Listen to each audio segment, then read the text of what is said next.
Saudara yang kekasih, mari kita belajar dari firman Tuhan yang tertulis di dalam Mazmur 137 ayat 1 sampai ayatnya yang ke-9. Demikian firman Tuhan. Di tepi sungai-sungai Babel, di sanalah kita duduk sambil menangis apabila kita mengingat Sion. Pada pohon-pohon gandarusa di tempat itu kita menggantungkan kecapi kita, sebab di sanalah orang-orang yang menawan kita meminta kepada kita memperdengarkan nyanyian, dan orang-orang yang menyiksa kita meminta nyanyian sukacita. Nyanyikanlah bagi kami nyanyian dari Sion. Bagaimanakah kita menyanyikan nyanyian Tuhan di negeri asing? Jika aku melupakan engkau, hai Yerusalem, biarlah menjadi kering tangan kananku, biarlah lidahku melekat pada langit-langitku.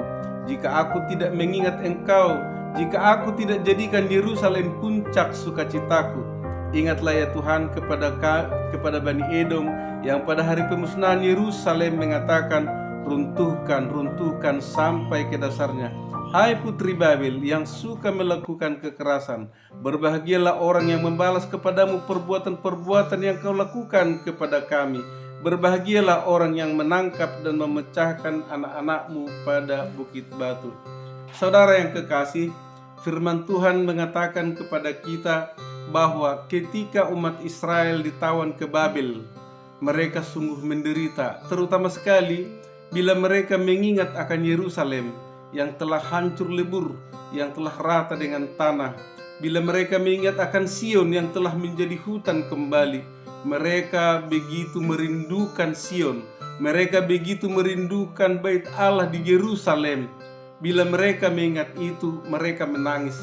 Hati mereka sungguh-sungguh pilu. Mereka duduk di tepian-tepian sungai Babel. Mereka meratap, mereka menangis.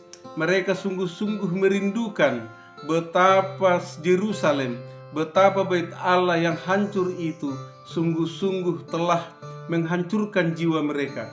Mereka sekali-sekali tidak pernah jauh daripada Tuhan. Mereka merindukan Tuhan. Sesungguhnya kenapa umat Israel sampai terbuang ke Babel? Itu adalah cara Tuhan untuk mendidik mereka. Karena mereka telah melupakan Tuhan. Karena mereka telah meninggalkan hukum Taurat Musa, karena mereka telah menyembah ilah-ilah lain, mereka menyembah Baal, mereka menyembah Asyera, mereka menyembah apa yang menjadi sesembahan bangsa-bangsa di sekitar mereka.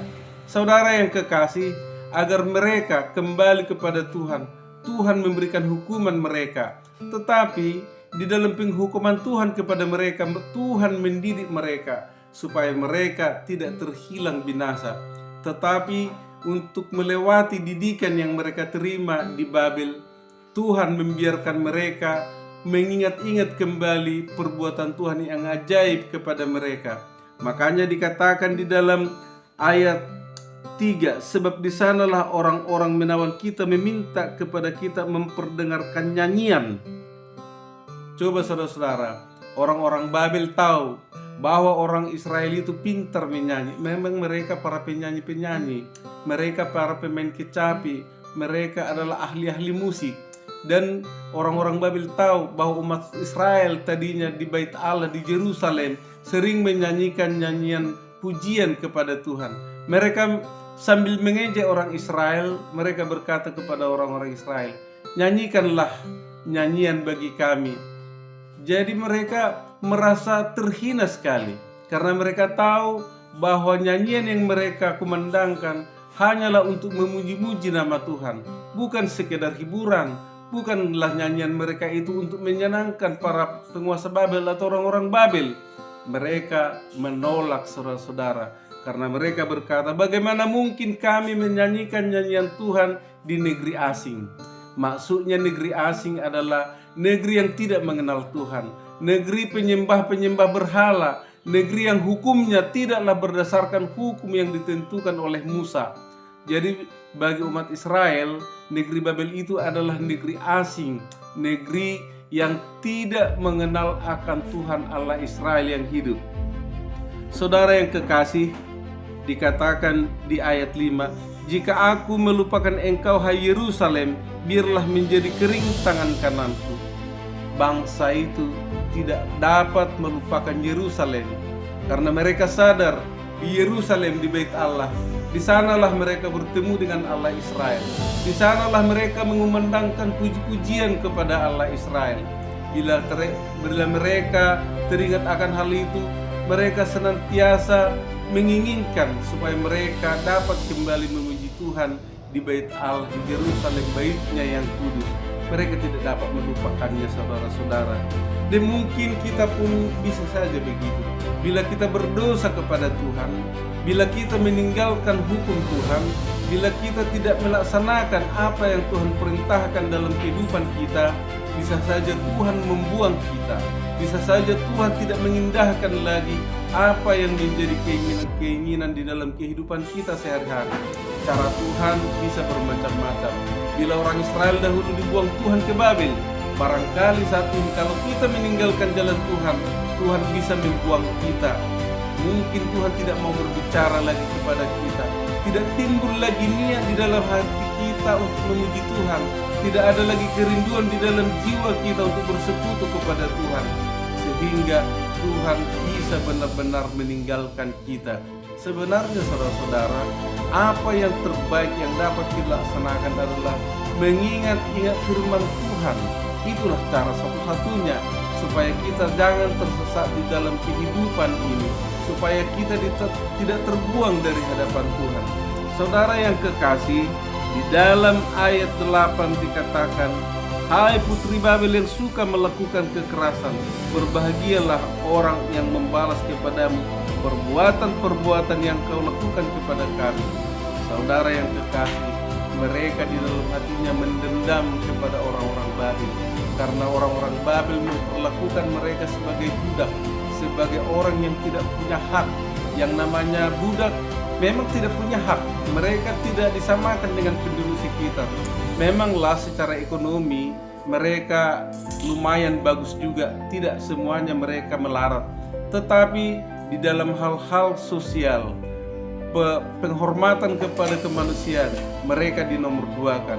Oleh karena itulah mereka begitu mendendam kepada orang-orang Babel. Mereka tidak bisa memperdengarkan jati diri mereka, nyanyian mereka kepada Tuhan. Itulah yang membuat mereka begitu membenci orang-orang Babel. Tetapi ada saatnya saudara-saudara, Tuhan membawa mereka kembali ke Yerusalem. Tuhan memurnikan mereka di Babel, sehingga firman Tuhan kembali boleh mereka laksanakan, boleh mereka dengar, boleh mereka lakukan lagi dalam kehidupan mereka sehari-hari. Makanya bila kita memperhatikan sampai kepada saat ini, orang-orang Israel tetaplah memegang hukum Taurat Tuhan, tetapi mereka juga lupa bahwa Tuhan Yesus Kristus telah datang ke dunia ini untuk memperbaharui janji-janji Tuhan, supaya firman Tuhan boleh melekat di dalam hati mereka, di dalam lidah mereka melalui Roh Kudus. Saudara yang kekasih, biarlah kiranya kita menjadikan umat Israel menjadi pelajaran dalam hidup kita, supaya kita jangan meninggalkan firman Tuhan, jangan meninggalkan Taurat Tuhan. Biarlah firman Tuhan menjadi pengendali, pemimpin dalam kehidupan kita sampai ke akhir hidup kita. Karena kita tahu Yerusalem yang baru telah dipersiapkan Tuhan Yesus Kristus bagi umatnya, bagi yang setia, bagi yang senantiasa menanti-nantikan kedatangannya. Oleh karena itu, mari kita pegang teguh iman kita supaya kita boleh hidup di dalam Dia. Mati hidup kita adalah untuk Kristus Yesus Tuhan kita. Terpujilah namanya. Biarlah segala hormat kemuliaan hanya bagi Dia. Amin.